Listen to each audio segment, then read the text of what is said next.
நீதிமொழிகளின் புஸ்தகம் 31ஆம் அதிகாரம் 10வது வசனத்தை வாசிங்க. நீதிமொழிகள் 31:10 வாசிங்க. குணசாலியான ஸ்திரீயை கண்டுபிடிப்பவன் யார்? அவளுடைய விலை முத்துக்களை பார்க்கிலும் உயர்ந்தது. நாம் கண்களை மூடுவோம்.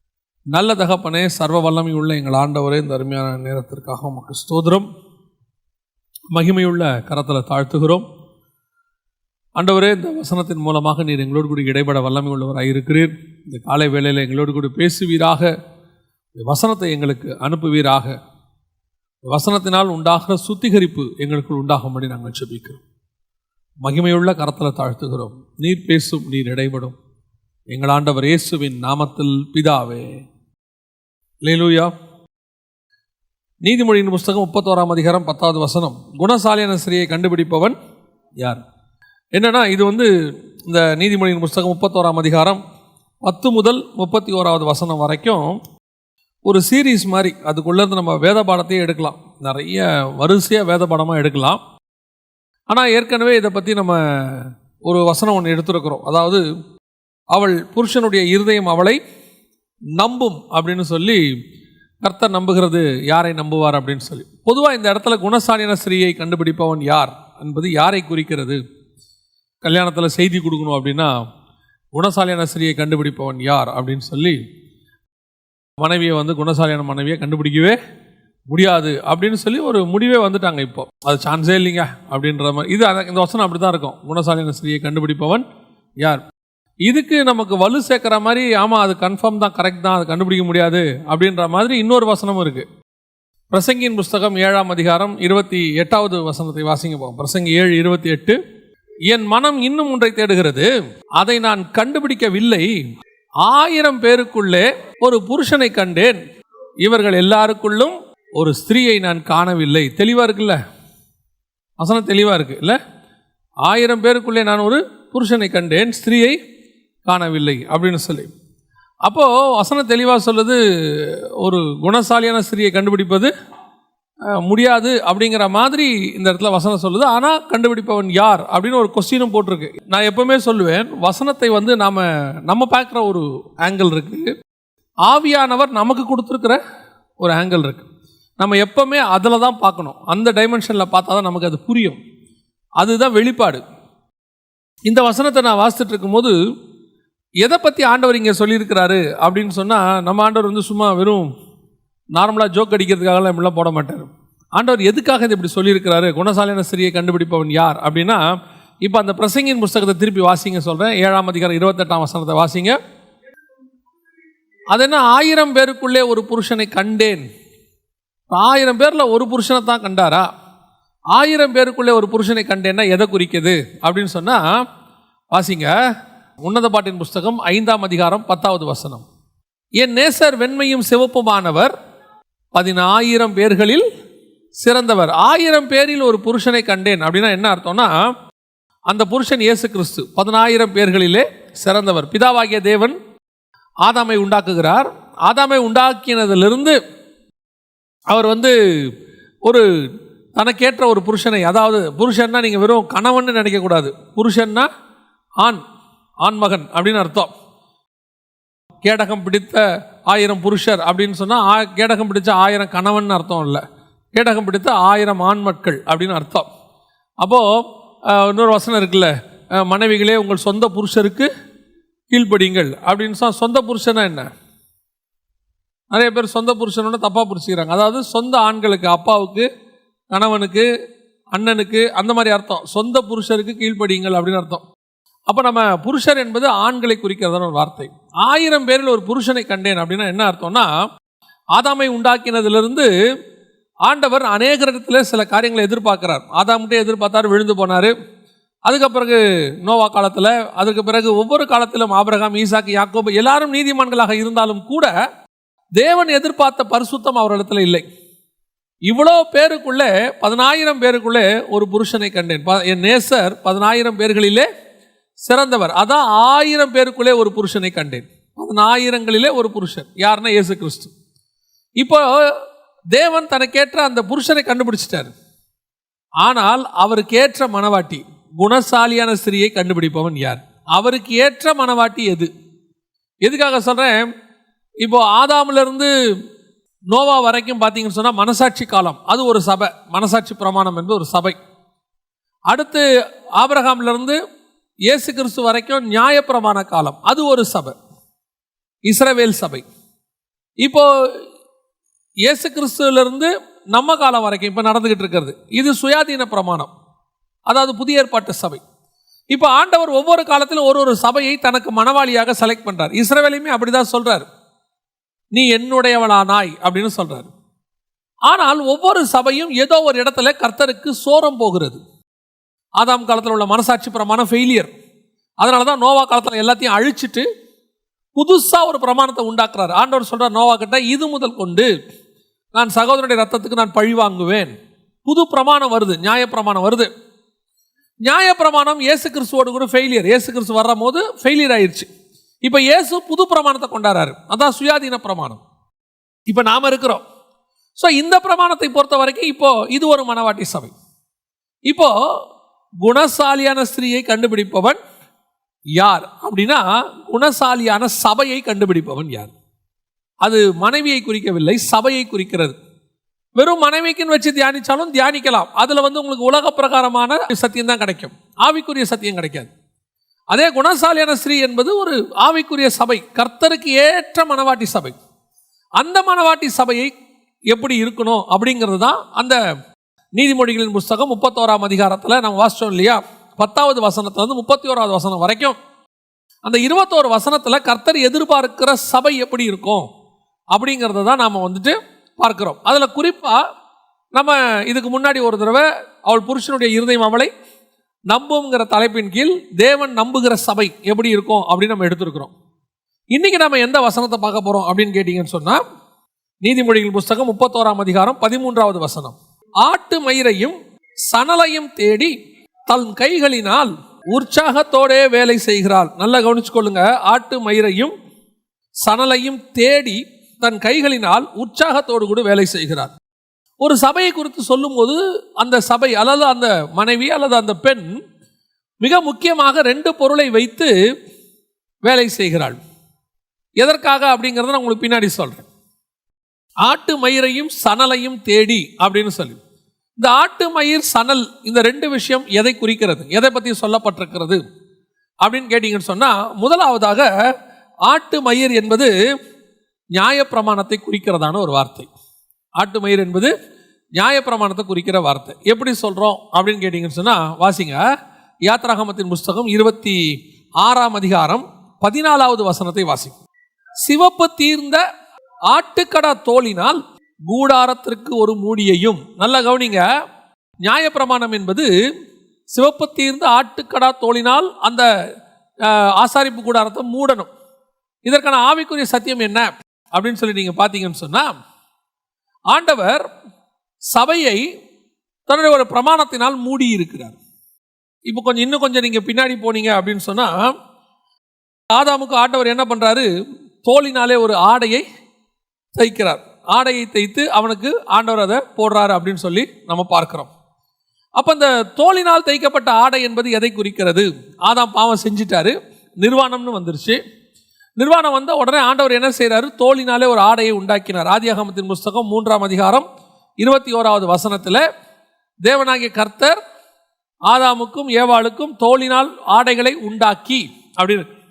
தோலினால் ஆடையை உண்டாக்குனார்னா அங்கே ஒரு மிருகம் பலி ஆகியிருக்கணும், ஏதோ ஒரு மிருகம் அடிக்கப்பட்டிருக்கணும், ஆடோ மாடோ ஏதோ ஒன்று அடிக்கப்பட்டிரும். நாம் அதை ஆடுன்னு நினைக்கிறோம், ஏன்னா உலக தோற்றம் முதல் அடிக்கப்பட்ட ஆட்டுக்குட்டின்னு வசனம் இருக்கு. அப்போது இயேசு கிறிஸ்துவினுடைய பலிக்கு அது முன்னடையாளமாக இருக்கு. அப்போது ஒரு மிருகத்தினுடைய தோலை எடுத்து தான் அவங்களுக்கு மூடுறாரு. ஆட்டு தோலினால் அல்லது ஒரு தோலினால் அவர்களுக்கு ஆடையை உண்டாக்கி. இதுதான் நியாயப்பிரமாணத்தில் ஆண்டவர் ஆசாரிப்பு கூடாரத்துக்கு வரும்போது அவர் என்ன சொல்றாரு, ஆசாரிப்பு கூடாரத்தை சிவப்பு தீர்ந்த ஆட்டுக்கடாவின் தோலினால் மூடி. அவருடைய அர்த்தம் என்ன, ஒரு சபையானது அல்லது அந்த நியாயப்பிரமாணமானது அல்லது ஒரு பிரமாணமானது முதலாவதாக அந்த சபையை மூடி இருக்க வேண்டும். முதலாவது ஒரு சபை குணசாலியாக இருக்க வேண்டும் என்று சொன்னால் கர்த்தருடைய வசனத்தினாலே அது மூடப்பட்டிருக்க வேண்டும். ஏன் அப்படின்னா, எதுக்கு இப்போ கூடாரத்தை ஆட்டுக்கடா தோல்னால மூட சொல்றாரு அப்படின்னா, வெளியிருந்து வரக்கூடிய மழையோ பனியோ, நம்ம பொதுவாக நீங்கள் பார்த்துருப்பீங்க, இப்போ இருக்கவங்களாம் பார்த்துருப்பீங்க, ஒரு நம்ம காலத்தில் கூரை வீடு இருக்கும்போது மேலே ஒரு பிளாஸ்டிக்கில் என்ன பண்ணியிருப்போம், கவர் போட்டு வச்சுருப்போம். எதுக்காக அப்படின்னு கேட்டிங்கன்னு சொன்னால், அந்த மழை பெய்யும் போது தண்ணி வீட்டுக்குள்ளே வராமல் அந்த கூரைக்கு மேலே நம்ம போட்டிருப்போம் ஒரு பிளாஸ்டிக். இப்போல்லாம் வந்து ஒரு வித்தியாசமான டென்ட் ஒன்று வந்திருக்குது. அதை போட்டுட்டோன்னு சொன்னால் வராது. முந்தி இந்த லாரியெல்லாம் பார்த்துருப்பீங்கன்னா பொருள் எடுத்துகிட்டு போகும்போது தார்பாயின்னு ஒன்று போட்டிருப்பாங்க, மேலே போட்டு இருக்க கட்டியிருப்பாங்க. எதுக்காக அப்படின்னா, உள்ளே இருக்க பொருள் கெட்டு போகாமல் இருப்பதற்காக. மேலே வரக்கூடியதான மழையோ பனியோ அதில் பெஞ்சு கெட்டு போக பண்ணிடும். அதுக்கு நடுவில் இது இருந்து முழுவதுமாக பாதுகாப்பு. ஆண்டவர் அதற்கு முன்னடையாளமாகத்தான், ஆவிக்குரிய விதமாக தான் ஒரு சபை இந்த உலகத்தினால் தீட்டுப்படாதபடிக்கு அல்லது உலகத்தினால் கெட்டு போகாதபடிக்கு தன்னுடைய பிரமாணத்தினால் மூடி வைத்திருக்கிறார். நியாய பிரமாணத்தினால் தபசு தோலினாலும் மாட்டு தீர்ந்த சிவப்பு கடாவின் தோலினாலும் மூடுகிறார். இதுதான் ஆதாமுக்கு அடையாளமாக அவன் நிர்வாணம் காணாதபடிக்கு என்ன செய்கிறாரு, அவனை தோல் உடைனால் மூடினார். அப்போ ஒரு சபை இந்த உலகம் தொடாதபடிக்கு, முதலாவதாக உலகம் தொடாதபடிக்கு அவள் மூடப்பட்டிருக்க வேண்டும். அது எதனால் மூடப்பட்டிருக்க வேண்டும்? கர்த்தருடைய பிரமாணங்களினாலே, வசனங்களினாலே மூடப்பட்டிருக்க வேண்டும். பிரமாணம்னா உடனே நியாய பிரமாணத்தை மட்டும் நீங்கள் எடுத்துடக்கூடாது. இப்போ ஆபிரகாம் பற்றி சொல்லும் போது 25ஆம் அதிகாரம் ஆதியாகமத்தில், ஆபிரகாம் என் சொல்லுக்கு கீழ்ப்படிந்து என் பிரமாணங்களையும் என் நியமங்களையும் என் கட்டளைகளையும் கை கொண்டான் அப்படின்னு இருக்கு. அப்படின்னா என்ன அர்த்தம்? அப்போ என்ன பிரமாணம்? கர்த்தர் நமக்கு என்ன சொல்றாரோ அதான் பிரமாணம். அது நியாய பிரமாணமோ, சுயாதீன பிரமாணமோ, மனசாட்சி பிரமாணமோ. ஆதாமை குறித்து சொல்லும் போது, ஆதாம் என் உடன்படிக்கை மீறினானுங்கிறார். ஆதாமோட என்ன உடன்படிக்கை? நீ இந்த பழத்தை சாப்பிடாத, அவ்வளவுதான் பிரமாணம். புசிக்கும் நாளிலே சாகவே சாவாய், அது ஜட்ஜ்மெண்ட். இது பிரமாணம், இது ஜட்ஜ்மெண்ட், அவ்வளவுதான். அவனுக்கு ஈஸி. நியாய பிரமாணமும் அதே மாதிரி தான். இதெல்லாம் செய்யாதீங்க, கொலை செய்யாதிருப்பாயாக, செஞ்சா ஜட்ஜ்மெண்ட். இது ரெண்டுத்துக்கு இப்போ நடுவில் என்ன கொண்டாந்துட்டாரு அப்படின்னு கேட்டிங்கன்னா, ஒரு பிரமாணத்தை கொண்டாந்துட்டார். தபசு தோலினால், அது ஆட்டு தீர்ந்த சிவப்பு கடாய் தோலால் மூடிட்டார். இதிலிருந்து நீங்கள் பாதுகாக்கப்படுவதற்கு. அப்போ சபை என்பது எப்படி இருக்க வேண்டும்? ஆண்டவர் சொல்றார், குணசாலியான ஸ்திரீ என்ன செய்கிறாள்? ஆட்டு மயிரினாலே வேலை செய்கிறாள். எதுக்கு ஆட்டு மயிரால் வேலை செய்கிறா அப்படின்னு கேட்டிங்கன்னா, பின்னாடி வசனம் சொல்லுது. 21வது வசனம் வாசிங்க பார்ப்போம். அதே 31:21. தன் வீட்டார் அனைவருக்கும் ரெட்டைப்புரை உடுத்தி இருக்கிறார். ரெட்டைப்புரை ஆடை, குளிருக்கு போட்டிருக்கிறதுனா உள்ளன் கிளாத்ஸ் மாதிரி. ரெட்டைப்புரை ஆடைனா அதுக்கு இன்னொரு அர்த்தம் இருக்கு, டபுள் ஃபோல்டட். 2 வகையான உடைகள், அது 2 உள்ள வைக்கிற மாதிரி இருக்கு. ஃபர்ஸ்ட் என்ன அப்படின்னு கேட்டால், மேலே போட்டிருக்கிற உடை, அதான் வசனம். இப்போ நீங்கள் வீட்டையே எடுத்துக்கொள்ளுங்களேன். ஒரு வீடு அல்லது ஒரு குடும்பம் எதனால் மூடப்பட்டிருக்க வேண்டும்? கிறிஸ்துவின் மேல் அஸ்திவாரம் போடப்பட்டிருக்கிறது. எதனால் மூடப்பட்டிருக்க வேண்டும்? கர்த்தருடைய வசனத்தினாலே மூடப்பட்டிருக்க வேண்டும். கர்த்தருடைய வசனத்தினாலே மூடப்பட்டிருக்கிறபடினாலே தான் வீடு முழுவதுமாக பாதுகாக்கப்படும். இன்னைக்கு ஒரு நல்ல சபை எதில் மூடி இருக்க வேண்டும்? வசனத்தில். அப்பதான் வசனத்தில் நீங்கள் சபையை மூடிட்டீங்கன்னா வெளியிருந்து வரக்கூடிய எதுவும் அதை கெட்டு போக பண்ணாது. அதை நம்ம ஸ்ட்ராங்காக பார்த்துக்கலாம். இன்னைக்கு சபையை பாதுகாக்கிறதுக்கு நம்ம பல விதத்தில் போராடுறோம். எப்படி தக்க வைக்கிறது, விசுவாசியை தக்க வைக்கிறது, எப்படி ஒரு பக்கம் ஸ்பிரிச்சுவலாகவும் போராடுறோம், ஆவிக்குரிய விதத்திலும் விசுவாசிகளை எப்படி தக்க வைக்கிறது. ஏன்னா வெளியிருந்து நிறைய ஓநாய்கள் வருது, கள்ள உபதேசம் வருது, நூதனமான உபதேசங்கள் வருது, கள்ள போதகம், கள்ள தீர்க்க தரிசனம் எல்லாம் வருது. இவைகளுக்கு நடுவில் ஒரு விசுவாசியை பத்திரமாய் பாதுகாத்து பரலோகத்துக்கு கொண்டு போவது என்பது ஒரு மெய்ப்பனுக்கோ அல்லது ஊழியக்காரர்களுக்கோ கடினமாக இருக்கு. இப்போ நமக்கே நம்ம டீச்சிங் பண்ணுறோம். நம்ம டீச் பண்ணும்போது இதுக்கு அகைன்ஸ்டாக வலைத்தளத்தில் பார்த்தீங்கன்னா நிறைய டீச்சிங் வருது. என்னுடைய டீச்சிங் நான் சொல்லலை, பைபிளுக்கு அகைன்ஸ்டாக. அப்படி வரும்போது நமக்கு ரொம்ப வருத்தமாக இருக்குது. இதை எப்படி ஜனங்க மோசம் போவாங்களே. ஏன்னா அதுக்கு கீழேயே ஜனங்க கொஞ்சம் பேர் என்ன செய்கிறாங்க, அவங்கள ஃபாலோ பண்ணுறவங்க இருக்கிறாங்க. அப்போ நான் சொல்லுவேன், நிறைய ஊழியக்காரங்க என்கிட்ட சொல்லுவாங்க, எங்கள் சபை விசுவாசியில் இந்த மாதிரி கள்ளோபதேசத்துக்கு பின்னாடி போயிருச்சுங்கிறது ரெண்டாவது. ஏன் போச்சுன்ற கொஸ்டின் வருது. ஏன் போச்சு? நாம் அதை முன்னாடியே ஆட்டு மயிரினால் மூடாமல் மறந்துட்டோம். சிவப்பு தீர்ந்த ஆட்டு கடாவின் தோலினால் மூட மறந்துட்டோம். சிலர்லாம் பார்த்தீங்கன்னு சொன்னால் இந்த தார்பாய் போட்டோ அல்லது பிளாஸ்டிக் போட்டோ கூரை விட மூடுறதுக்கு மூட மாட்டாங்க. திடீர்னு மழை வந்த உடனே கிடுகிடுன்னு ஓடி போய் என்ன பண்ணுவாங்க, அதை எடுத்து மூடி ஈடு ஏதாவது பண்ணுறதுக்கு ட்ரை பண்ணுவாங்க லாஸ்ட் மினிட்ல. அதுக்குள்ளே இவங்களும் நினைஞ்சு வீட்டுக்குள்ளேயும் தண்ணி வந்து எல்லாம் நடந்துடும். சிலர் இந்த மழை வந்தபோது துணி எடுக்க ஓடுவாங்க, பார்த்துருக்கீங்களா? மேலே அப்படியே மழை வரப்போகுது மூடுற மாதிரி இருக்கும் போதே போய் எடுத்துட வேண்டியது தானே. சில நேரத்தில் பார்த்தீங்கன்னா மேகமூட்டமாக இருக்கும் போதே நம்ம என்ன பண்ணிடணும், கெஸ் பண்ணி போய் அதை எடுத்துடணும். அவங்க என்ன செய்வாங்கன்னா மழை வரட்டும் தூறல் போடும் போது போய் எடுக்கலாம்பாங்க. எதிர்பார்க்காம மழை சட சட சடன்னு அடிக்கும். இவங்க போயிறதுக்குள்ளே காஞ்ச துணியை எடுக்கலான்ற பார்த்தா அதை எடுக்கிறதுக்குள்ளே இவங்க நினைஞ்சிருவாங்க மொத்தமும். லாஸ்ட் மினிட்ல ஒர்க் பண்ணுறது. அந்த மாதிரி தான் இன்னைக்கு நிறைய பேர். ஏன் சபை கள்ள உபதேசத்தில் போயிருச்சு மாட்டிருச்சு, அல்லது ஏன் சபை நிலை நிற்கல, ஏன் தேவனை விட்டு பின்வாங்கி போகுதுன்னா சபை வசனத்தினால் மூடப்படாததுனால. இப்போ இந்த கொரோனா வந்த பிறகு ஆண்டவரை பற்றின பயமும் வசனத்தின் மேலே வாஞ்சையும் எல்லாம் வந்திருக்கு. தோத்திரம், கர்த்தருக்கு ஸ்தோத்திரம். அதில் நான் தப்பா சொல்லலை. வர்றதுக்கு முன்னாடியே இருந்திருக்கணும்ல. ஏன் அப்போ இல்லை? இப்போ நான் ஆண்டவர் ஒரு நல்ல வாய்ப்பு கொடுத்தாரு, கர்த்தருக்கு ஸ்தோத்திரம். இந்த கொரோனாவோடையே வருகை வந்திருந்தா என்ன ஆயிருக்கும்? ஆண்டவர் இப்படி கொரோனாவை நமக்கு அனுப்பி விட்டதுனால ஏதோ ஒரு கூட்டம் கொஞ்சம் எஸ்கேப் ஆயிடுச்சு. ஆண்டவர் பக்கம் வந்து தப்பிச்சு கிப்பிச்சு ஸ்ட்ராங்காக இருக்கணும் ஆண்டவருக்குள்ள அப்படி ஒரு பயத்திலேயாவது வந்துட்டாங்கன்னு வச்சுக்கோங்களேன். ஒருவேளை இந்த கொரோனா வர்றதுக்கு முன்னாடி வருகை வந்திருந்தா நிர்விசானம். ஏன் சபை வசனத்தில் மூடப்படலை? இன்னைக்கு இருக்கிற சபைகள் மற்ற எல்லாத்துலேயும் மூடப்பட்டிருக்கு. மாடர்னைஸ்ட் ஆகிருக்கு, டெக்னாலஜி வைஸ் மாடர்னைஸ்ட் ஆகிருக்கு. இப்போ கட்டடங்கள் பெருசாக இருக்குது, ஜனங்கள் மாடர்னாக இருக்கிறாங்க. இப்போ சபைக்குள்ளே வந்து எல்லாம் இருக்குது, ஆன்லைன் இருக்குது, ஃபேஸ்புக்கில் லைவ் போகுது, யூடியூப்பில் லைவ் போகுது. இது எதுவுமே நான் குறையா சொல்லலை. ஆனால் இது சபையை காப்பாற்றாது. நிறைய பேருடைய எண்ணம் என்ன அப்படின்னு சொன்னால், சபையை கிராண்டாக வச்சா ஜனங்க என்ன செய்வாங்க, இங்கே வருவாங்க. அது ஒரு கூட்டம் இருக்க தான் செய்யுது. நேமை பார்த்து போகிற சபை இருக்குது, அல்லது ஃபேமை பார்த்து போகிற சபை ஒன்று இருக்குது. நாங்கள் இந்த சர்ச்சு அப்படி அதுலேயே அவனுக்கு ஒரு பெருமை இருக்கும். நான் இந்த சர்ச்சுங்கிறதுல அவனுக்கு ஒரு பெருமை இருக்கும். சரி, உங்கள் பாஸ்டர் கடைசியாக எப்படா பார்த்தேன்? எங்கள் பாஸ்டர் பார்க்கவே முடியாது. அப்போ அந்த சர்ச்சுக்கு போய் என்ன பிரயோஜனம்? எங்கள் சர்ச்செல்லாம் பார்க்கவே முடியாது. சரி, உங்கள் பாஸ்டர் கடைசியாக எப்போ உன்னை பார்க்க வந்தார்? எங்கங்க, நாங்கள் 50,000 பேர் இருக்கோம், எங்களெல்லாம் பார்க்க வர முடியுமா? ஒரு ஆட்டுக்குட்டியை பற்றி விசாரிக்க கூட முடியாத ஒரு சூழ்நிலை. அதில் ஒரு பெருமை அவங்களுக்கு. கர்த்தருக்கு ஸ்தோத்திரம், அது அவங்க இஷ்டம். ஆனால் நான் என்ன சொல்லுவேன், பர்சனலாக உட்காந்து எனக்கு போதிக்கிற, எனக்கு தேவை என்றால் என்னுடைய ஆவிக்குரிய வாழ்க்கைக்கு போதிக்கிற, எனக்கு உடனடியாக இயேசுநாதரே உடனடியாக அவைலபிள். அதான் வசனம் சொல்லுது, கர்த்தரை இவ்வளவு சமீபமாய் பெற்ற வேற ஜனம் எது? கர்த்தர் நமக்கு எவ்வளவு இருக்கிறாரா? சமீபமா இருக்கிறாரு. ஆனால் இன்னைக்கு ஊழியக்காரங்க ரொம்ப தூரம் ஆயிட்டோம்.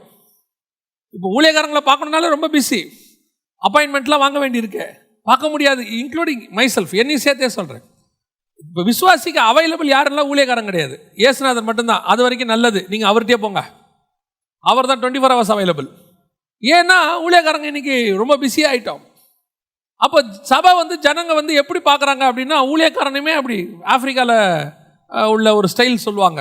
என்னென்னா, சபை எப்படி இருக்குன்னா, அவங்க பாஸ்டர் வந்து நல்ல ஒரு கிராண்டு காரில் இறங்கணும். அப்போ தான் அந்த பாஸ்டர் பெரிய பாஸ்டர்னு அவங்களுக்கு ஒரு எண்ணம். ஸ்பிரிச்சுவல் பேஸ் இல்லை. மற்ற மூடியெல்லாம் இருக்கு, எந்த மூடி இல்லை? வசன மூடி கிடையாது. சபை வசனத்தில் மூடப்பட்டிருக்கணும். இன்னும் எத்தனையோ பிரச்சனைகள் சபைக்கு வரும், உங்களுக்கும் வரும். நான் சொல்கிறது ஸ்பிரிச்சுவல் ப்ராப்ளம். உலக பிரகாரமாயும் ப்ராப்ளம் வந்தாலும் அவைகளுக்கு நடுவில் உங்களை நிலைநிற்க பண்ண போவது எதுனா வசனம் தான் நிற்கும். எத்தனையோ பிரச்சனைக்கு நடுவில் நம்மளை காப்பாற்றினது வசனம் தான். எத்தனையோ போராட்டத்துக்கு நடுவில் நம்ம விசுவாசத்தோடு இன்றைக்கும் நிற்கிறோன்னா கர்த்தருடைய வசனம் மட்டுமே நிற்க வச்சிருக்குது. எத்தனை பிரச்சனை, எவ்வளோ போராட்டம், எவ்வளோ நேரத்தில் வந்து ஏன் அந்த ஆண்டவரை விட்டே போயிடலாங்கிற அளவுக்குலாம் நமக்கு என்ன வந்துச்சு, சிச்சுவேஷன்ஸ் வந்துச்சு. அப்படி வரும்போதெல்லாம் போகாமல், நம்மளை போக விடாமல் நம்மளை காப்பாற்றினது எதுன்னு கேட்டிங்கன்னா கர்த்தருடைய வசனம். ஆண்டவர் வசனத்தை அனுப்பி அவர்களை குணமாக்கினார்னு. முந்தியெல்லாம் நம்ம இந்த சிஎஸ்ஐ காரங்களை சொல்லுவோம், அவங்கள பாரம்பரிய சபையார்னு. ஆனால் அவங்ககிட்ட படிக்க வேண்டியது நிறைய இருக்குது. அவங்க வந்து ஆவியும் இல்லை அனலும் இல்லைன்னுலாம் சொல்லுவாங்க. ஆனால் அவங்கக்கிட்ட தேவ பயம் உண்டு. எல்லா வீட்லேயும் குடும்ப ஜபம்னு ஒன்று இருக்கும். அவங்க ஏன் அவ்வளோ ஆசீர்வதிக்கப்படுறாங்க, ஏன் அவங்க வந்து, நான் வெறும் உலக பிரகாரமாக சொல்லலை, நீங்கள் நார்மலாகவே நீங்கள் சொல்லக்கூடியதான இந்த பாரம்பரிய சபையார்னு சொல்கிறவங்ககிட்ட குடிக்கிற பழக்கம் மெஜாரிட்டியாக இருக்காது. யாருக்கிட்டையும் சிகரெட் பிடிக்கிற பழக்கம் இருக்காது. அவங்க பேசிக்காகவே சன்மார்க்கனும் நீதிமானுமாக இருப்பாங்க. எதனால் அப்படின்னு கேட்டிங்கன்னு சொன்னால், அவர்கள் தலைமுறை தலைமுறையாகவே அந்த குடும்ப ஜபம் வசனம் அதில் வளர்க்கப்பட்டு கொண்டே வருவாங்க.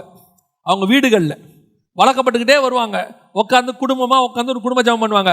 நாம் இன்றைக்கும் இருக்கோம், இன்றைக்கும் இருக்குது. அதே மாதிரி வெளியே போகும்போது ஒரு சின்ன ஜெபம் பண்ணிட்டு வெளியே போவாங்க. நெத்திலே ஒரு சிலுவை போடுவாங்க. அது போடலாமா போட வேணாமாங்கிறது வேற விஷயம். ஆனால் தேவ பயம்னு ஒன்று இருக்குல்ல, அந்த தேவ பயம் தான் இங்கே மிஸ்ஸிங்.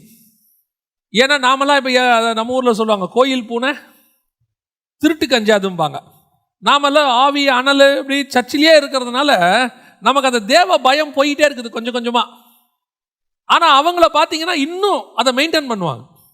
அதனாலேயே நான் சொல்லுவேன், அவர்கள் தலைமுறை தலைமுறையை பாதுகாக்கப்பட்டு கொண்டு இருக்கிறார்கள்.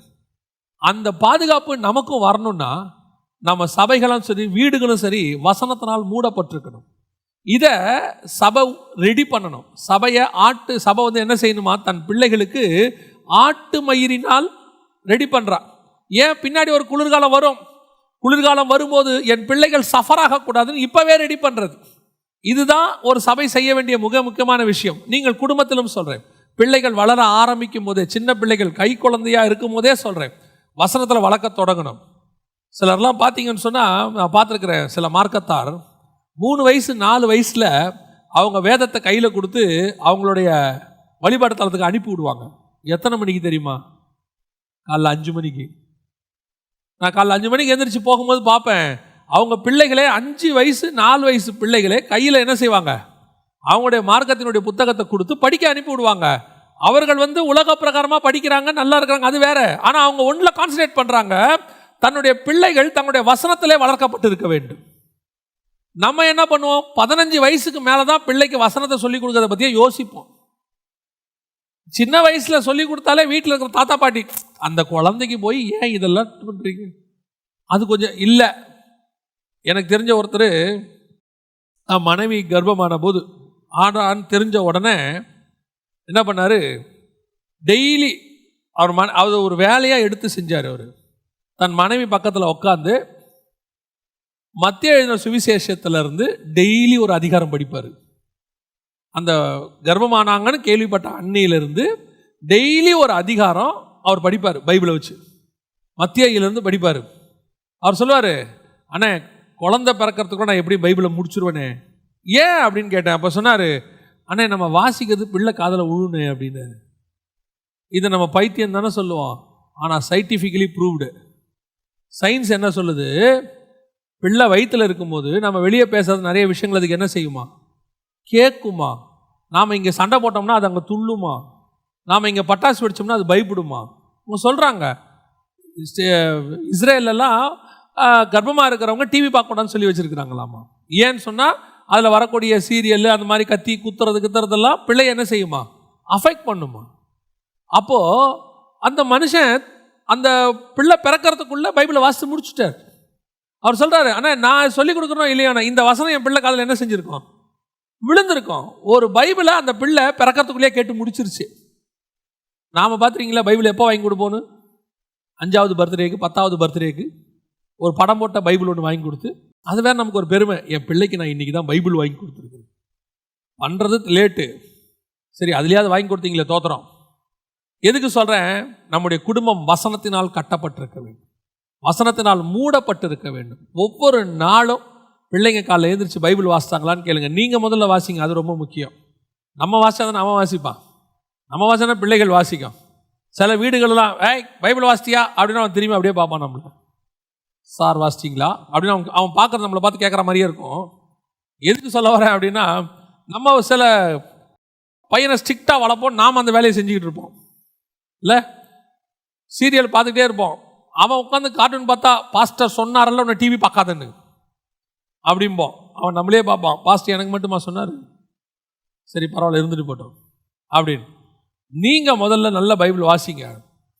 வீட்டையும் சரி சபையும் சரி வசனத்தினால் கட்டப்பட்டிருக்கணும். வசனத்தை பேசிக்கிட்டே இருங்க, பிள்ளை கூட உட்காந்து வசனத்தை பேசிக்கிட்டே இருங்க, ஒன்றும் தப்பு இல்லை. எனக்கு நல்ல ஞாபகம் இருக்குது, நான் வந்து ரொம்ப ஸ்பிரிச்சுவலாலாம் வளர்க்கப்படலை. திடீர்னு ஒரு நாள் எங்கள் அம்மாவுக்கு பையனை கொஞ்சம் ஆண்டவருக்குள்ளே வளர்க்கணுன்ற ஒரு எண்ணம் வந்துருச்சு. எனக்கு அப்போ ஒரு 8 வயசு 10 வயசு இருக்கும். அப்போ எங்கள் அம்மா என்ன பண்ணுவாங்க, திடீர்னு ஒரு நாள் ஆரம்பித்தாங்க, நம்ம டெய்லி ஒரு பாட்டு பாடி ஜெபம் பண்ண போகிறோம்னு சொன்னாங்க. எனக்கு சிரிப்பு, ஏன்னா நாங்கள் பாடினா எப்படி இருக்கும்னு எங்களுக்கு தெரியும். ரெண்டாவது நான் அப்போ ரொம்ப சினிமா பாட்டு கேட்குறாள்.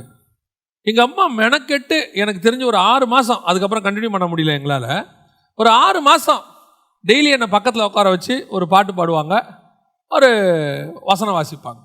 இது வந்துட்டு எனக்கு ஒரு 8 வயசு 10 வயசு இருக்கும்போது நடந்துச்சு. நான் சொல்லுவேன், அதனால் என்ன பிரயோஜனம் அப்படின்றதுலாம் ரெண்டாவது. ஆனால் அன்னைக்கு பேசப்பட்ட வசனம், அன்னைக்கு சொல்லப்படுகிறது, பின்னாட்களில் என் ஊழியத்துக்கு அது ஒரு பிரயோஜனமாக இருக்குது. அவங்க அன்னைக்கு பெற்றோர் பண்ணுகிற ஜெபம் நமக்கு பின்னாடி என்ன செய்யுது, ஒரு பிரயோஜனமாக இருக்குது. அப்போது நம்ம ஆரம்பிக்கும் போதே குடும்பத்தை எதில் கட்டிடணும், வசனத்தில் கட்டிடணும். நம்ம சொல்லும் போதே பையனை என்ன சொல்கிறோம், நீ டாக்டராக வரணும், நீ இன்ஜினியராக வரணும். எங்கள் அப்பா சொன்னார், நீ நல்ல இன்ஜினியராக வரணும். ஏன்னு கேட்டேன், நான் ஆக முடியல, நீ ஆகணும்னு. உங்களாலேயே முடியலையே, உங்கள் பையன் தானே நான், என்னால் எப்படி முடியும்னு மனசில் நினச்சிக்கிட்டேன். ஆனால் முடியாதுன்னு வச்சுக்கோங்களேன். என்னுடைய ஆம்பிஷன் வேறு, அவருடைய விருப்பம் வேறு. கடைசியில் எங்கள் 2 பேருக்குமே ஆகலை. மேலே ஒருத்தர் வேற ஒன்று வச்சுருந்துருக்கிறார். எதுக்கு சொல்கிறேன், நம்முடைய ஆம்பிஷன்ஸ்லாம் வேறு. குடும்பத்தையும் சரி, பிள்ளைகளையும் சரி, சபையும் சரி, வசனத்தினால் மூடப்பட்டிருக்கணும். ஏன், இது ஒரு வகையான பாதுகாப்பு. சமீபத்தில் ஒருத்தர் வந்து எனக்கு சாட்சி சொன்னார். அந்த சாட்சி எனக்கு கேட்கும் போது ரொம்ப ஆச்சரியமாக இருந்துச்சு. அவர் சொன்னார், நாங்கள் சின்ன வயசாக இருக்கும் போது எங்கள் பெற்றோர் எங்களை உட்கார வச்சு டெய்லி ஜெபம் பண்ணுவாங்கண்ணே. டெய்லி எங்களுக்கு இது பண்ணுவாங்க, வசனத்தை சொல்லி கொடுப்பாங்க. இப்போ அவருக்கு வந்து ஒரு 48-50 வயசு. அவர் உட்காந்து சொல்லும் போது எங்கிட்ட சொல்கிறார், ஆனால் அவர் என்ன அண்ணன் தான் கூப்பிடுவார், அது வேறு விஷயம். அவர் வந்து எங்கிட்ட சொன்னார், அண்ணன், எங்கள் பெற்றோர் வந்து சின்ன வயசில் உட்கார வச்சு எங்களுக்கு வசனத்தை சொல்லி கொடுத்தாங்க. எனக்கு அந்த வசனம் ஒன்று கூட மைண்டில் ஏறலை, ஒன்று கூட மைண்டில் ஏறலை. ஆனால் திருமணமான பிறகு என் வாழ்க்கையில் நிறைய பிரச்சனை. ஒரு நாள் நானும் என் மனைவி பிள்ளைகளும் சூசைட் பண்ணலான்னு போயிட்டோம். சூசைட் பண்ணுற அளவுக்கு நாங்கள் போயிட்டோம். காரணம், அந்த அளவுக்கு உச்ச பிரச்சனை. அந்த நேரத்தில் என் பெற்றோர் சொல்லி கொடுத்த வசனம் ஞாபகத்துக்கு வந்தது. எப்போ சொல்லி கொடுத்த வசனம் எங்கே வருது பாருங்க, ஸ்டோரேஜில் வச்சுருந்துருக்க. ஆண்டவர் ஃபோல்டர் போட்டு உள்ள பிரெயினில் வச்சுருந்துருக்கிறாரு. கரெக்டான நேரத்துக்கு ஃபோல்டரை ஓப்பன் பண்ணி அந்த வசனத்தை ஞாபகப்படுத்தின உடனே அந்த இரவு அவர்கள் தீர்மானம் எடுத்தார்கள், நம்ம ஏன் ஆண்டவருக்காக வாழக்கூடாதுன்னு சொல்லி. இன்னைக்கு அந்த குடும்பம் கர்த்தரால் ஆசீர்வதிக்கப்பட்டிருக்கு. அல்லேலூயா. அப்போ நம்ம விதைக்கிற ஒரு வசனம் கூட வீணாய் போகாது. நாம நினச்சிப்போம், இதெல்லாம் என்ன பிரயோஜனம், இதனால என்ன நடக்க போகுது, டெய்லி ஜெபம் பண்ணிட்டு இருக்கோம். இன்னைக்கு நீங்கள் ஜெபம் பண்ணுங்க, அந்த வசனம் 20 வருஷம் கழிச்சு கூட அது உங்கள் குடும்பத்தில் பலனை கொடுக்கும். யாரோ ஒருத்தருடைய ஜீவனை காப்பாற்றும், யாரோ ஒருத்தருடைய குடும்பத்தை அது காப்பாற்றும். அதான் ஆண்டவர் சொல்ல, தண்ணீரின் மேலே விதை போடு, அது நெடுநாள் கழிச்சு பலன் கொடுக்கும். அந்த பலனை பார்க்கறதுக்கு நம்ம இருக்கிறோமோ இல்லையோ அது வேற விஷயம். ஆனால் கண்டிப்பாக அது பலன் கொடுக்கும். கர்த்தருடைய வசனம் ஒரு நாளும் திரும்பவே திரும்பாது. அதனால இப்பவே ஆரம்பிச்சிருங்க. அது சின்ன பிள்ளையோ பெரிய பிள்ளையோ, இப்போதான் குடும்பம் நடத்த ஆரம்பிச்சிருக்கிறீங்க, இல்லை இப்போதான் நான் படிக்க ஆரம்பிச்சிருக்கேன், யாராக இருந்தாலும் சரி, வசனத்தை டெய்லி வீட்டில் உட்காந்து ஒரு 1/2 மணி நேரம் குடும்பமாக வசனத்தை வாசிங்க. அல்லது ஒரு சங்கீதம், ஒரு வசனத்தையாவது டெய்லி வாசிங்க. ஒரு குடும்ப ஜெபம் பண்ணுங்க. இது என்னைக்கோ ஒரு நாள் உன் குடும்பத்தில் பலனை கண்டிப்பாக கொடுக்கும். அப்போ சபை அல்லது ஒரு ஸ்திரீ முதலாவது ஆட்டு மயிரினால் என்ன செய்கிறாளாம், அவள் ஆடை தைக்கிறாள் அல்லது அவள் தயார் பண்ணுகிறாள். 2வது அதே வசனத்தை வாசிங்க பார்ப்போம். நீதிமொழியின் புஸ்தகம் 31:13. ஆட்டு மயிரையும் சணலையும் தேடி தன் கைகளினால் உற்சாகத்தோடு கூட வேலை செய்கிறார். 2வது நல்லா கவனிச்சுக்கொள்ளுங்க, சணலையும் தேடி. சணல் அப்படிங்கிறது எதை குறிக்கிறது, சணலையும் தேடினா சணல் எதை குறிக்குது அப்படின்னா, பொதுவாக ஸ்பிரிச்சுவலா பைபிளை பொறுத்த வரைக்கும் சணல் நூல் என்பது ஆசாரியனுடைய வஸ்திரத்தை குறிக்கிறது. வாசிங்க யாத்ராகமத்தின் புஸ்தகம் 28ஆம் அதிகாரம் 42வது வசனம் வாசி. அவருடைய நிர்வாணத்தை மூடும்படிக்கு இடுப்பு தொடங்கி முழங்கால் மட்டும் சணல் நூல் சல்லடைகளையும். அப்ப என்ன அர்த்தம், இது இன்னர் கார்மெண்ட். இவ்வளவு நேரம் நம்ம பேசினது அவுட்டர் கார்மெண்ட், வெளியே இருக்கிறதான ஆடை. இது வசனத்தினால மூடப்பட்டிருக்க வேண்டும். இது இந்த வசனத்தினால் நீங்கள் மூடப்பட்டிருக்கும் போது மழையோ பனியோ உங்களை தாக்காதபடிக்கு அது உங்களை பாதுகாத்து கொள்ளும். எந்த பிரச்சனை வந்தாலும் அது உங்களுக்கு மறைவாய் இருக்கும், உங்களை அது பத்திரமாய் பார்த்துக்கொள்ளும். வசனத்துக்கு அப்படி ஒரு பவர். ஆனால் இன்னொரு ஆடை இருக்கிறது, உங்களுடைய இன்னர் கார்மெண்ட்ஸ், அதாவது ஆசாரியன் உள்ளே போடுகிறதான ஒரு வஸ்திரம். இந்த வஸ்திரத்துடைய நோக்கம் என்ன, கர்த்தர் ஏன் இந்த வஸ்திரத்தை போட்டுக்கணும்னு சொல்றாரு அப்படின்னு கேட்டா, ஆண்டவர் சொல்றாரு, உன் நிர்வாணம் காணாதபடிக்கு. அப்படித்தான வசனம் சொல்லுது. நிர்வாணத்தை மூடும்படிக்கு. நல்லா கவனிச்சுக்கொள்ளுங்க. இப்போ மேலே ஒரு ட்ரெஸ் போட்டிருக்கிறாங்க, இவங்க வசனத்தில் மூடப்பட்டிருக்கிறாங்க. நாம் எல்லாம் ஆவிக்குரியவர்கள் தான், எல்லார் கையிலையும் பைபிள் இருக்கு. கொஞ்சம் தேவைப்பட்ட நம்ம வசனமும் பேசுவோம். நம்மளை யாரும் வசனத்துலலாம் ஜெயிக்கிற அளவுக்குலாம் இல்லை. அதாவது கிருபையா ஆண்டவர் உங்களுக்கு அதெல்லாம் சொல்லி கொடுத்துருக்கிறார். ஆனால் இது மட்டுமே தேவனோடு கூட நெருங்குவதற்கு போதுமானது அல்ல. வசனம் தெரிந்ததனால் மட்டும் நான் சொல்லுவேன், கிறிஸ்தவத்துக்கு எதிராக கருத்து பேசணும் அல்லது எதிராக கிறிஸ்தவம் பொய்ன்னு ப்ரூஃப் பண்ணுன்றதுக்கு நம்மளை விட நிறைய பைபிள் படிக்கிறவங்க இருக்கிறாங்க, நம்மளை விட அதிகமாக வசனம் பேசுகிறவங்க இருக்காங்க. இன்னும் சொல்ல போனால் நம்ம பைபிளை நிறைய அரசியல்வாதிங்க நல்லா படிக்கிறாங்க, நம்மளை விட வசனம் அழகாக கோட் பண்ணுறாங்க. ஏசாயால எங்கே இருக்குன்னு நம்மளால தடுமாறுறான். அரசியல்வாதி பார்த்தாருன்னா அவர் அழகாக சொல்கிறார், ஏசாயா இதில் இருக்குது, அதில் இருக்குது, இதில் இருக்குன்னா அவர் தெசலோனிக்கர்லாம் பேசுகிறார். அன்றைக்கி நான் பார்த்தேன், நான் நினச்சேன் இவர் கண்டிப்பாக பைபிளை நம்மளை விட நல்லா படிக்கிறார். அது மட்டும்தான் நிஜம். அப்போ வசனம் பேசுகிறதுனால் மட்டுமே நீங்கள் தேவனோடு கூட நெருங்கி விட முடியுமா அல்லது பரலோகத்துக்கு போயிட முடியுமானா, வசனம் முக்கியம். அது ஒரு வழி, அது ஒரு பாதை, அதில் எந்த மாற்று கருத்தும் இல்லை. ஆனால் உங்கள் உள்ளான மனுஷன் எப்படி இருக்கிறான் என்பது முக்கியம். இந்த வசனம் போய் உங்கள் உள்ளான மனுஷனுடைய நிர்வாணத்தை மூடி இருக்கிறதா? உள்ளே உங்களுடைய வஸ்திரம் எப்படி இருக்கிறது? இன்னர் கார்மெண்ட்ஸ் இருக்குதா இல்லையான்னு ஆண்டவர் கேட்கிறார். வாசிங்க யாத்ராகமத்தின் புஸ்தகம் 20ஆம் அதிகாரம் 26வது வசனத்தை வாசிங்க. 20:26. என் பலிபீடத்தின் மேல் உன் நிர்வாணம் காணப்படாதபடிக்கு படிகளால். அப்படின்னா என்ன? இன்னர் கார்மெண்ட் இல்லைன்னு அர்த்தம். நீ வாழ்க்கையில மேல ஆவிக்குரிய வாழ்க்கையில போக போக போக உன்னுடைய உள்ளான மனுஷனுடைய நிர்வாணம் கர்த்தருக்கு தெரிகிறது. நாம எங்கெங்கெல்லாம் வீக்கா இருக்கோம் தெரியுது. வெளியே தெரியாது, வெளியே யாருக்கும் தெரியாது. வெளியே நாம பரிசுத்தவான்கள் தான், நீதிமான்கள் தான். ஆனா இதுக்கு அப்புறம் நாம யாருங்கிறது யாருக்கு தான் தெரியும்? தேவனுக்கு தான் தெரியும். இப்ப தேவன் சொல்றாரு, உன்னுடைய நிர்வாணம் காணாதபடிக்கு சணல் நூல் வஸ்திரம். இது ரெண்டாவது ரெடி பண்ண வேண்டியது. வெளியே மட்டும் கிறிஸ்தவனா மாறுறது ஒரு பிரயோஜனமே கிடையாது. வெளியே மட்டும் நாம பார்க்கறதுக்கு நல்ல வசனம் பேசுறவங்களா இருந்து பிரயோஜனம் இல்லை.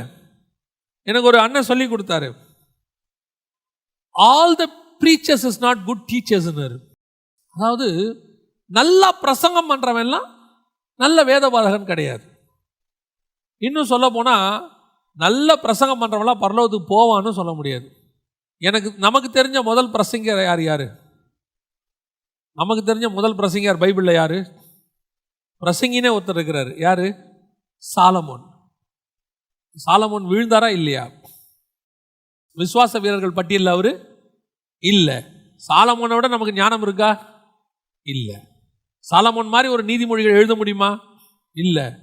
சாலமோன் மாதிரி உலகத்தை வெறுக்கிறத பற்றி எழுத முடியுமா? இல்லை. அப்போ எல்லாம் நல்லா ப்ரீச் பண்ணுறாரு. ஆனால் பிரசங்கியா இருக்கிறதுனால மட்டும் அவரால் பரலோகத்துக்குள்ள விசுவாச வீரர்கள் பட்டியலில் போக முடிஞ்சிச்சானா?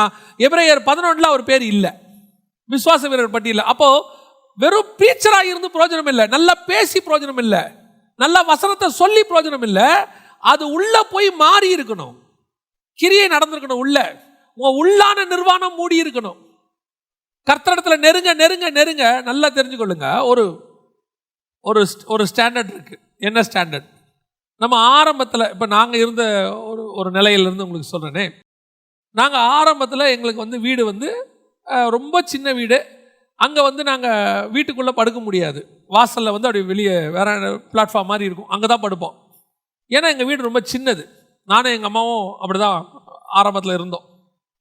அப்படி இருக்கிற காலகட்டத்தில் எங்கேயாவது கிளம்பி போகணுன்னா இருக்கிற சட்டையை போட்டு போயிட்டே இருப்போம், எதை பற்றியும் யோசிக்கவே மாட்டோம். அது ஒரு காலம் இருந்துச்சு. அப்புறம் திருமணம் ஆச்சு. திருமணமாகி வெளியே வரும்போது, வெளியே போகும்போது மனைவி சொல்லுவாங்க, இது என்ன சட்டை, இது என்ன கலரு, கொஞ்சம் நல்லதாக போடக்கூடாதா, இது காம்பினேஷனே நல்லா இல்லையே அப்படிம்பாங்க. நம்மால் என்ன சொல்லுவோம்? அட விடு, இல்லை யாரும் பார்க்குறான். ஒரு காலத்தில் நாங்கள் இதை விட மோசம். அந்த காலம் வேறு, இப்போ நம்ம போகிற இடம் வேற. ஒரு கல்யாணத்துக்கு போகிறோம், எப்படி போவோம்? நார்மலாக எங்கள் சும்மா அப்படி போக மாட்டோம். அதுக்குன்னு ஒரு ஸ்பெஷல் கேர் எடுக்கணும். அடுத்து ஒரு பெரிய ஹையர் அஃபீஷியல்ஸை பார்க்க போகிறோம், பிஎம்ஐ பார்க்க போகிறோம், சிஎம்ஐ பார்க்க போகிறோம். அவங்கள பார்க்க போகிறதுக்கு நாம் நார்மலாக கல்யாணத்துக்கு போகிற ட்ரெஸ்ஸோடு போக முடியாது. நான் சொல்கிறது நார்மலாக ப்ரோட்டோக்கால் இருக்குது. இங்கிலாந்து ராணியை பார்க்க போகணும் அப்படின்னு சொன்னால் நீங்கள் நார்மலாக போகிற மாதிரி போக முடியாது. அவங்க ஒரு ட்ரெஸ் கோட் சொல்லுவாங்க. இங்கிலாந்து ராணியை பார்க்க வரும்போது நீங்கள் இப்படி தான் ட்ரெஸ் பண்ணணும். ஏன் நம்ம ஊர்லேயே இருக்குது, ஜனாதிபதிகிட்ட நீங்கள் பட்டம் வாங்க போகும்போது இந்த மாதிரி ட்ரெஸ் பண்ணணும், இங்கே வந்து நிற்கணும், இப்படி தான் அவர்கிட்ட கொடுக்கணும், கையை அவர் கொடுத்தா தான் நீங்கள் கொடுக்கணும், அதுவும் கை கொடுக்கும்போது எப்படி கொடுக்கணும், எல்லாமே இருக்குது. இப்போ நீங்கள் நான் 50 வருஷத்துக்கு முன்னாடி சும்மா கேஷுவலாக இப்படி தான் போவேன்னா உள்ளே வராதுன்றவான். ஸோ இப்போ நான் என்ன பண்ண வேண்டியிருக்கு, உயரம் போக போக என்னுடைய ஸ்டாண்டர்ட் என்ன செய்யுது, ஆட்டோமேட்டிக்காக மாறுகிறது. என்னுடைய ட்ரெஸ்ஸும் என்னுடைய வெளியே இருக்கிற காரியங்களும் மாறுது. இப்போ அடுத்த ஒரு லெவல், உச்ச லெவல், அமெரிக்க ஜனாதிபதியோட பர்சனலாக உட்காந்து பார்க்க போகும்போது இப்போ என் லெவல் எப்படி இருக்கும், இன்னும் மாறும், இன்னும் மாறும். அதை தான் நான் சொல்ல வரேன். ஸ்பிரிச்சுவலி நீங்கள் போக போக போக உங்கள் உள்ளான ட்ரெஸ்ஸு அதிகமாக செக் பண்ணப்படும். ஏன்னா நீங்கள் சர்வ வல்லமையுள்ள தேவன்கிட்ட நெருங்குறீங்க. நெருங்கும் போது இப்போ இருக்கிற சின்ன சின்ன குறைகளும் தெரிய ஆரம்பிக்கும். நீங்கள் ரட்சிக்கப்படும் போது பெரிய பாவம் தான் நமக்கு தெரிஞ்சிருக்கும். நமக்குள்ள இந்த சின்ன பாவங்கள், அதாவது சின்ன பாவம்னா அளவை சொல்லலை, இதெல்லாம் பாவனே நம்ம நினச்சிருக்க மாட்டோம். ஆனால் தேவன்கிட்ட போக போக போக போக தான் இதெல்லாம் கூட நமக்கு என்னவா தெரியுது, பாவமாக தெரிய ஆரம்பிக்கும். இதெல்லாம் நம்ம மாற்ற ஆரம்பிப்போம். இப்போ நாங்கள் ஆண்டவர் ஏற்றுக்கொண்ட புதுதில் கேஷுவலாக சொல்லுவோம், போட நாயே அப்படிம்போம். ஒரு பரிசுத்தவான் வந்து சொன்னார் என்கிட்ட, தேவ சாயலாய் உண்டாக்கப்பட்டவனை நீ எப்படி நாயின்னு சொல்லுவ, கர்த்தர் அவனை என்ன பண்ணியிருக்கிறாரு, தேவ சாயலாய் உண்டாக்கி இருக்கிறாரு. எனக்கு அவர் சொல்லும் போது இதில் என்னங்க இருக்குது, இது என்ன அப்படின்னு கேஷுவலாக நம்ம சொல்கிறோம், இது ஒரு தப்பா அப்படின்னு.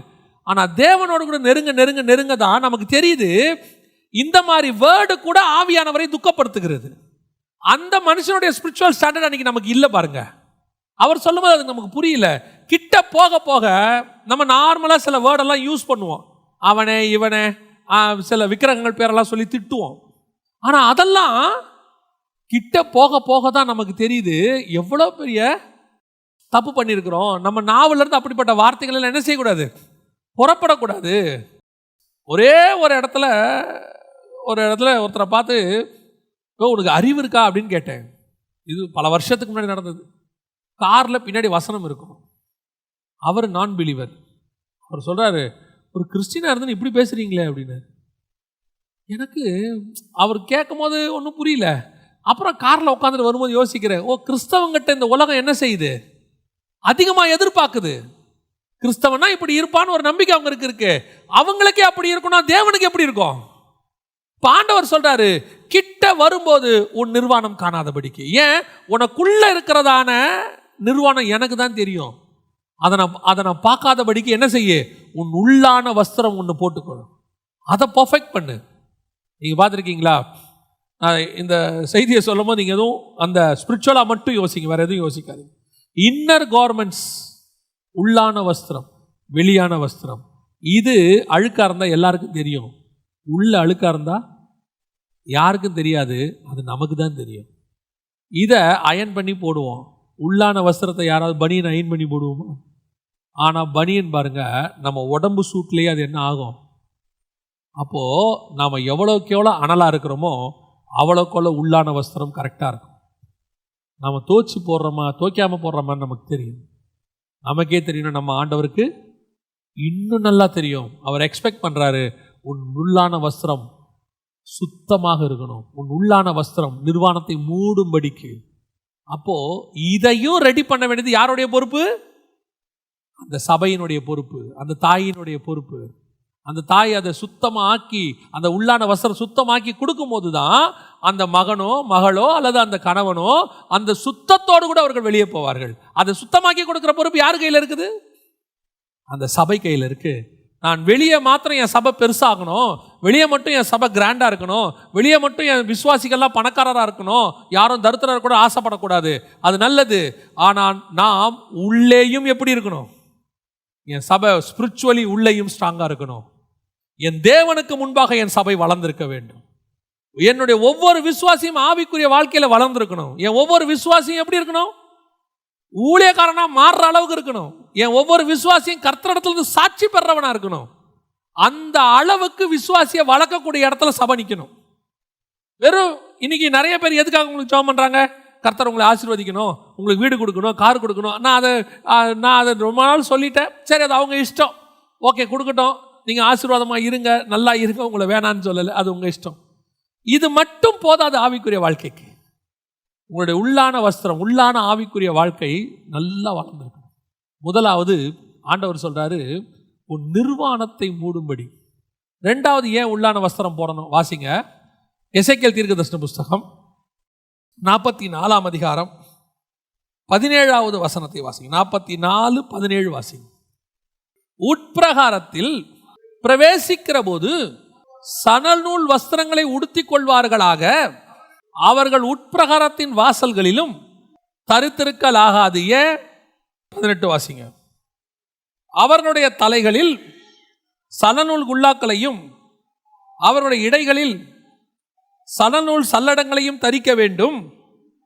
வேர்வை உண்டாக்கத்தக்க ஒன்றையும் அறையில் கட்டலாகாது. அப்படின்னா என்ன அர்த்தம்? எதுக்கு சணநூல் வஸ்திரம்? ஆட்டுமயிர் வஸ்திரம் வெளியே போடுறோம், அங்க அழகா சொல்றாரு, ஆட்டுமயிர் வஸ்திரம் வெளியே போடுறோம். ஆனா நீ உள்ள போக போக போக ஆட்டுமயிர் வஸ்திரம் தேவைப்படாது. என்ன அர்த்தம்? வெளியே நியாயப்பிரமாணத்தில் மூடி இருந்தாங்க, வெளியே பிரமாணத்தில் மூடி இருந்தாங்க. நீ தேவனோடு கூட நெருங்க நெருங்க நெருங்க, இது அல்ல, உனக்கு இன்னொரு வஸ்திரம் உள்ள இருக்கு. அது என்னது? சணல் நூல் வஸ்திரம். எதுக்காக இதை போடணும்? வேர்வை உண்டாகாமல் இருக்க. வேர்வை என்பது எதை குறிக்கிறது? சாபத்தை குறிக்கிறது. இங்க இருக்கு ஆதியாகமத்தின் புஸ்தகம் 3ஆம் அதிகாரம் 19வது வசனம் வாசம். உன் முகத்தின் வேர்வையால். அப்ப இந்த வேர்வை எதனால வந்ததுன்னா பாவம் செய்ததுனால வந்தது. அது வரைக்கும் அவனுக்கு வேர்வை கிடையாது, பாவம் செஞ்சனால வந்தது. இந்த வேர்வை எப்போ வரைக்கும் வந்துகிட்டே இருக்கும்னா, இந்த சாபம் பூமியை விட்டு நீக்கி போனா தான் வரும். உன் நிமித்தம் பூமி சபிக்கப்பட்டிருக்கும். சாபம் போனா தான் வேர்வை நிற்கும். அப்ப இந்த பூமியில் இருக்கிற வரைக்கும் என்ன இருக்கும்? வேர்வை இருக்கும். ஆனா கர்த்தருடைய ஆலயத்துக்குள்ள நெருங்கும் போது என்ன இருக்கக்கூடாது? இந்த பூமிக்குரிய சாபம் எதுவும் உனக்குள்ள இருக்கக்கூடாதுன்னு அர்த்தம். நான் சொல்றது உங்களுக்கு புரியுதா? இந்த வேர்வை என்பது இந்த பூமி சபிக்கப்பட்டதுனால வந்ததான ஒரு சாபம். ஆனா இந்த சாபமானது, சாப காரியங்கள் எதுவும் எங்க இருக்கக்கூடாது? தேவனோடு கூட உட்பிரகாரத்தில் நுழையும் பொழுது. அந்த வசனம் அழகா இருக்கு. இப்ப வாசிங்க, அந்த 44:17 வாசிங்க. உட்பிரகாரத்தின் மகா பரிசுத்த ஸ்தலத்தில் நீ பிரவேசிக்கும் போது, ஏன் அப்படின்னா 18வது வசனம் சொல்லுது, உன்னுடைய வேர்வை அங்க வரக்கூடாது, உன் சாபமான காரியங்கள் எதுவும் அங்க இருக்கக்கூடாது. நீ எவ்வளவுக்கு எவ்வளவு தேவன் கூட நெருங்குற நெருங்க நெருங்க போறையோ, நிர்வாணமும் காணப்படக்கூடாது, அதே நேரத்தில் சாபமும் இருக்கக்கூடாது. அவருக்கு நீ எதை போட்டுக்கணும்? சணல் நூல் வஸ்திரம் தரித்து கொள்ள வேண்டும். இதுதான் கர்த்தர் உள்ளான மனுஷன் போட்டிருக்கிற ரட்சிப்பின் வஸ்திரம். இது உள்ள போக போக போக உன்னுடைய சாபமான காரியங்கள் எதுவும் உன்னை விட்டு நீங்க. நான் சொல்லுவேன், இந்த பூமிக்குரிய ஒரு ஃபார்முலா இருக்குது. பூமியில் சொல்லுவாங்க, பொதுவாக சொல்லுவாங்க, மழை பெஞ்சா ஏதாவது ஒரு அழிவு கண்டிப்பாக வரும். ஆனால் பைபிள் சொல்லுது ஆசீர்வாதமான மழை பெய்யும்.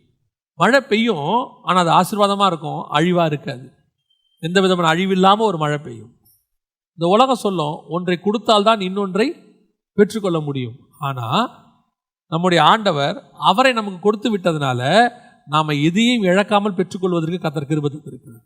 இந்த உலகத்தினுடைய ஃபார்முலாவை நம்ம மாற்றி அமைக்க முடியும். அதைத்தான் நான் சொல்ல வரேன். என்ன ஃபார்முலா? நீங்கள் ஆண்டவர்கிட்ட நெருங்க நெருங்க நெருங்க சாபம் இல்லாத ஒரு வாழ்க்கையை நீங்கள் வாழ முடியும். ஆசீர்வாதமான வாழ்க்கை ஒன்றை வாழ முடியும். வேர்வை இல்லாத ஒரு வாழ்க்கை. வேர்வைனா நீங்கள் உடனே அப்படின்னா அந்த பூமியில் வேர்க்காதா? அது இல்லை, அதோடைய அர்த்தம் இல்லை. ஸ்பிரிச்சுவலி சொல்கிறேன். உட்பிரகாரத்துக்குள் நீங்கள் நுழையும் போது எதெல்லாம் இங்கே உங்களுக்கு சாபமாக இருக்குதோ, நான் சொல்ல முற்பிதாக்களுடைய சாபம், அப்பா அம்மாவுடைய சாபம் நிறைய இருக்குது, தொடர்ந்து பிடிக்கும். வசனம் சொல்லுது உன் முற்பிதாக்களுடைய சாபம்னு இருக்குது. அதுவோ அல்லது வேற எந்த விதமான சாபங்களோ, சில உலக பிரகாரமான பிரச்சனைகளோ, நீ தேவனோடு கூட நெருங்க நெருங்க அதெல்லாம் உன்னை விட்டு போகும். நம்ம எவ்வளவுக்கு எவ்வளோ ஆண்டவரோட நெருங்குறோமோ அவ்வளவுக்கு அவ்வளோ ஆண்டவர் ஸ்பிரிச்சுவலியும் பிசிக்கலியும் நம்மை பத்திரமாய் வைப்பதற்கு வல்லமையுள்ளவராக இருக்கிறார். அதை நாங்கள் அனுபவிக்கலாம். கிட்ட போகும்போது பார்த்தீங்கன்னு சொன்னால் அது நடக்கும். அப்படியே நெருங்க நெருங்க நெருங்க நெருங்க உங்களை சுற்றி கர்த்தர் ஒரு மிகப்பெரிய பாதுகாப்பு வளையத்தை போடுவார். அந்த பாதுகாப்பு வளையம் எப்பேற்பட்டதாக இருக்கும் அப்படின்னு கேட்டிங்கன்னா, ஒரு தவறான மனுஷன் கூட உங்கள் கிட்ட வர முடியாதபடிக்கு கர்த்தர் பாதுகாப்பார். நான் எப்பவும் சொல்லுவேன், ஆண்டவர் நம்ம கொடுத்துருக்கிற பெரிய கிஃப்டில் ஒரு கிஃப்ட் என்னன்னா, நம்மளை சுற்றி ஒரு ஆசீர்வாதமான என்வைரன்மெண்ட் உருக்கி கொடுப்பாரு. அது நீங்கள், நான் உங்களுக்கு டிஃப்ரென்ஸ் சொல்கிறேன், ஆனால் யாரும் தப்பாக எடுத்துறாதீங்க. இப்போது நான் ஒரு உலக பிரகாரமாக வேலை செய்யும் போது என்னை சுற்றி வெறும் மோசமானவங்களாக இருந்தாங்க. கெட்ட வார்த்தை பேசுவாங்க, எல்லாம் பண்ணுவாங்க, எல்லாம் இருப்பாங்க, எல்லாம் கேட்டுகிட்டே இருப்போம். ஒரு நாள் நம்ம ஆண்டவரோட நல்லா நெருங்க ஆண்டவர் அங்கேருந்து எடுத்து ஊழியத்தின் பாதைக்கு கொண்டாந்தார். ஊழியத்தின் பாதைக்கு வரும்போது இங்கே பார்த்தீங்கன்னா அந்த கெட்ட வார்த்தை பேசுகிற ஒருத்தர் கூட இல்லை, எல்லா பிரைஸ் எல்லாம் சோத்திரம் அல்லேலூயா. ஆனால் இங்கேயுமே சில ஆட்கள் இருக்கும், பொருளாசை இந்த மாதிரி கொஞ்சம் மோசமான டிக்கெட்லாம் இருக்கும், ஆனால் வெளியே தெரியாது. நீங்கள் ஆண்டவரோட வளர வளர அந்த டிக்கெட்டெல்லாம் ஆண்டவர் என்ன செய்வார், உங்களை விட்டு ரிமூவ் பண்ணிக்கிட்டே இருப்பார். அடுத்து நீங்கள் இன்னும் வளர வளர வளர அவருடைய ஸ்பிரிச்சுவல் ஸ்டாண்டர்ட், உங்கள் ஸ்பிரிச்சுவல் ஸ்டாண்டர்டுக்கு ஏற்ற ஆட்களை மட்டும் உங்கள் கூட வைப்பார், மற்ற எல்லாரையுமே ரிமூவ் பண்ணுவார். இது கர்த்தர் நமக்கு வச்சிருக்கிற மிகப்பெரியதான பிளஸ்ஸிங். அப்புறம் பார்த்தீங்கன்னா உங்களை சுற்றி இருக்கிறவங்க வெறும் வசனம் பேசுகிறவங்களா இருப்பாங்க. ஸ்பிரிச்சுவலாகவே வெட்டி கதை பேசுகிறவங்க எவனும் உங்கள் பக்கத்தில் இருக்க மாட்டான், ஊர்க்கதை பேசுகிறவங்க இருக்க மாட்டாங்க, எதுவுமே இருக்காது. உங்கள் கூட உட்காந்தா அவன் ஸ்பிரிச்சுவலாக பேசுவான், உங்கள் கூட உட்காந்தா வசனம் பேசுவாங்க, மற்றபடி யாரை பற்றியுமே அவங்க என்ன செய்ய மாட்டாங்க. இது ஒரு ஸ்பிரிச்சுவல் ஸ்டாண்டர்ட். இதைத்தான் நான் சொல்ல வரேன். நீங்கள் நெருங்க கர்த்தர் ஒரு பிளெஸிங்கான என்வாயர்மெண்ட் உருவாக்குவார். இந்த ஆசீர்வாதத்துக்கு ஈக்குவலான ஆசீர்வாதம் உலகத்தில் வேற ஒன்றுமே கிடையாது. எழுந்திருச்சதுலேருந்து வசனம், எழுந்திருச்சதுலேருந்து ஆண்டவரோட பற்றின பிரசன்னம், எழுந்திருச்சதுலேருந்து கர்த்தரை பற்றின வார்த்தை, ஒரு கெட்ட வார்த்தை கேட்க மாட்டோம். ஒரு நாள் இப்போ திடீர்னு சமீபத்தில், நான் சொல்கிறது வெரி ஷார்ட் டைம், ஒரு மாதத்துக்குள்ள ஒரு நண்பர் ஒருத்தரை வந்தார். வந்த உடனே நானும் அவரை வாங்க எல்லாம் சொல்லியாச்சு, அவரை கூப்பிட்டுட்டு காரில் உட்காடுறேன். எனக்குள்ள ஆவியானவர் ஒரு உறுத்தல் கொடுக்குறாரு, நீ இவனை பேசி அமுச்சிருக்கணும், உன் கூட கூப்பிட்டுருக்க கூடாதுன்னு சொல்லி. நானும் என்னடா அது, எனக்கு அந்த ஒரு கிருபை ஒன்று கொடுத்துருக்காரு. சில எவன் கூட பழகணும்னு சொல்ல முடியாது, எவன் கூட பழகாதன்னு சொல்லி வச்சிருவார் ஆண்டவர். இவன் கூடலாம் பழகுன்னு சொல்கிறாரா இல்லையோ, இவன் கூட பழகாதன்னு மட்டும் எனக்கு காட்டி கொடுத்துருவார். எனக்கு என்னடா இவர் இப்படி சொல்கிறாரு அப்படின்னு உட்காந்துக்கிட்டே இருக்கிறேன். அவர் உட்காந்துட்டு சத்தமாக அவர்கள் தேவனை மகிமைப்படுத்துகிற பாட்டை ஒன்று பாடுறாரு என் காருக்குள்ள. ஆவியானவர் சொல்கிறாரு, இந்த காருக்குள்ளே இப்படி ஒரு பாட்டை இது வரைக்கும் வாங்கினதுலேருந்து கேட்டிருக்கியா? எனக்கு கேட்கவே கஷ்டமாக இருக்குது, அது வேற விஷயம். என்னடா அது இப்படி ஆகி போச்சேன்னு. அப்போ தான் ஆண்டவர் சொன்னார், உன்னை நான் எப்படிப்பட்டதான ஒரு என்வாயர்மெண்ட்டில் போய் உட்கார வச்சேன், நீ யாரை கூப்பிட்டு வந்து இங்கே உட்கார வச்சிருக்க? இப்போ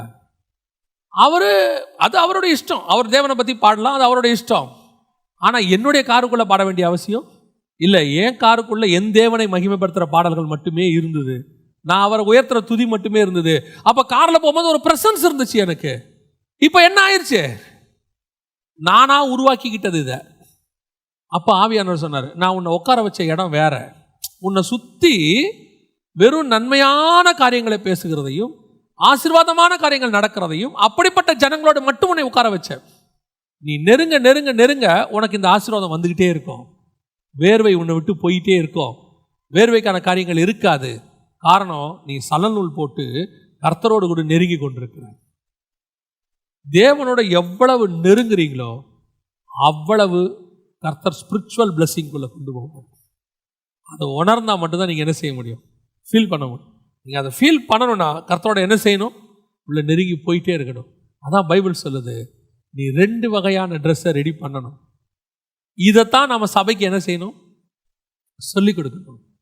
சபை முதலாவது வசனத்தில் பாதுகாக்கப்பட்ட சபையா, 2வது தேவனோடு கூட நெருங்குகிற சபையா. நீங்கள் எவ்வளோக்கு எவ்வளோ கிட்ட போகிறீங்களோ அவ்வளோக்கு எவ்வளோ உங்களோட உள்ளான வஸ்திரம் வேர்வை இல்லாத வஸ்திரமாய் மாறும், சாபம் இல்லாத வஸ்திரமாய் மாறும், நாற்றம் இல்லாத வஸ்திரமாய் மாறும். உங்கள் உள்ளுக்குள்ளே அந்த வேர்வை வரும்போது நாற்றம் வரும். இந்த வேர்வையே இல்லைன்னா என்ன வராது, நாற்றம் வராது. கர்த்தர் முகம் சுளிக்கிற மாதிரி காரியங்கள் எதுவும் நமக்குள்ளே காணப்படாது. நம்ம கர்த்தருக்கு முன்பாக இருப்போம். கர்த்தர் நம்ம எப்படி பார்ப்பார்னா, அவர் விரும்புகிற குணசாலியான ஸ்திரீயாய் பார்ப்பார். இப்படிப்பட்ட சபையைத்தான் கர்த்தர் குணசாலியான சபைன்னு சொல்றார். அல்லேலூயா. நம்முடைய சபையும் கர்த்தருக்கு முன்பாக எப்படி இருக்கணும், இப்படிப்பட்ட ஒரு குணசாலியான சபையாக இருக்கும். அல்லேலூயா. நம்ம ஜெபம் பண்ணுவோமா, தேவ சமூகத்தில் ஆண்டவரை நோக்கி பார்ப்போமா, எல்லா கண்களை மூடுவோம். முதலாவதாக என்னுடைய வெளியான வஸ்திரம் வசனம் என்னை எப்படி மூடி இருக்குன்னு பாருங்க. முழுவதும் சபை வசனத்துல மூடப்பட்டிருக்கா? உங்க குடும்பம் வசனத்தினால மூடப்பட்டிருக்கிறதா? உங்க குடும்பத்துல வசனம் இருக்கா? ஒரு அரை மணி நேரமாவது உங்க சபை, உங்க குடும்பம் வசனத்தினால மூடப்பட்ட குடும்பமா இருக்குதா? உங்க குடும்பம் டிவி சத்தத்தால மூடப்பட்டிருக்குதா? உங்க குடும்பம் சீரியல் சத்தத்தால மூடப்பட்டிருக்கிறதா? இல்ல உங்க குடும்பத்துல எப்ப பார்த்தாலும் சண்டை சத்தத்தால மூடப்பட்டிருக்கிறதா? இல்ல உங்க குடும்பம் எப்ப பார்த்தாலும் மற்ற உலக பிரகாரமான சத்தங்களால மூடப்பட்டிருக்கிறதா? அல்லது கர்த்தருடைய வசனம் என்கிறதுனால மூடப்பட்டிருக்க? ஆராய்ந்து பாருங்க. ஒரு ஆசாரிப்பு கூடாரத்தை சிவப்பு தீர்ந்த ஆட்டுக்கடாவின் தோலினால் மூடப்பட வேண்டும் என்று சொன்னால் அதனுடைய அடையாளம் என்ன? ஆதாம் தோல் உடைகளால் மூடப்பட வேண்டும் என்று சொன்னால் நீங்களும் நானும் இயேசு கிறிஸ்துவின் இரத்தத்தாலே பெறப்பட்டதான மிகப்பெரிய பாதுகாப்பின் வஸ்திரத்தினால் மூடப்பட்டிருக்க வேண்டும். இரண்டாவது, நீங்கள் தேவனோட பலிபீடத்தில் நெருங்க வேண்டும் என்று சொன்னால், உட்பிரகாரத்துக்குள் பிரவேசிக்க வேண்டும் என்று சொன்னால், உன் நிர்வாணம் காணாதபடிக்கு உள்ளுக்குள்ளே சணல் நூல் வஸ்திரம் தரித்தவர்களாக. கர்த்தர் உன் உள்ளான வஸ்திரத்தை பார்க்கிறாரு. கர்த்தருக்கு வெளியான வஸ்திரம் ரொம்ப முக்கியம். அவர் தான் அதை போட்டு விடுறாரு. He is more conscious in inner garments. அது சுத்தமா இருக்குதா? அது ஒழுங்கா இருக்குதா? நிர்வாணம் காணாதபடிக்கு மறைக்கப்பட்டிருக்கிறதா? இடுப்பு தொடங்கி தொடை மட்டும் மூடப்பட்டிருக்கிறதா? கர்த்தர் கேட்கிறார், அங்க சொல்றாரு, மூடப்பட்டிருக்கிறதா? உன் வேர்வை வராதபடி வஸ்திரமா இருக்குதா? நாற்றம் எடுக்காத வஸ்திரமா இருக்குதா? ஆராய்ஞ்சு பாருங்க. ஸ்பிரிச்சுவலி ஆராய்ஞ்சு பாருங்க. நான் உங்களுக்கு ரொம்ப டீப்பா போக வேண்டாம். ஏன்னா இதெல்லாம் ஸ்பிரிச்சுவலி நீங்க தியானிக்க முடியும். நாம அதிகமா வசனத்தை தியானிக்கிறவங்க. உள்ளான மனுஷனை பாருங்க. கர்த்தரோட கூட நெருங்குற இடத்துல இருக்கிறீங்களா? வெளியே விடுங்க. வெளியே எல்லாரும் உங்களை பரிசுத்தவான்கள் சொல்றாங்க, விசுவாசின்னு சொல்றாங்க, சாஃப்ட் ஆனவங்கன்னு சொல்றாங்க. இதுல பெருமைப்படாதீங்க, இதுல பெருமையே படாதீங்க. பல நேரங்களை நாம நடிக்கிறவங்களா கூட இருப்போம். நம்ம நடிப்பை கூட அவங்க நம்பிடுவாங்க. மேடையில பேசுறவங்க எல்லாம் கீழே அப்படியே அதே மாதிரி பர்ஃபெக்ட்னு கிடையாது. கீழே அவங்க யாருன்னு அவங்களுக்கும் தேவனுக்கும் தான் தெரியும். மேடையில பேசுறவங்க எல்லாம் பரலோகத்துக்கு போயிருவாங்கன்னு சொல்ல முடியாது. அவங்களும் அவங்களுடைய சணநூல் வஸ்திரத்தை ஒழுங்கா போட்டிருந்தா மட்டும்தான் போக முடியும். வெளி வஸ்திரம் முக்கியம், மஸ்ட். ஆனா உள்ளான வஸ்திரம் தான் உன்னை தேவனோடு கூட நெருங்க பண்ணும். உட்பிரகாரத்துக்குள் நீ பிரவேசிக்க வேண்டும் என்று சொன்னால் உன் சணநூல் வஸ்திரம் எப்படி இருக்கிறது என்று கர்த்தர் கேட்கிறார். போட்டிருக்கீங்களா?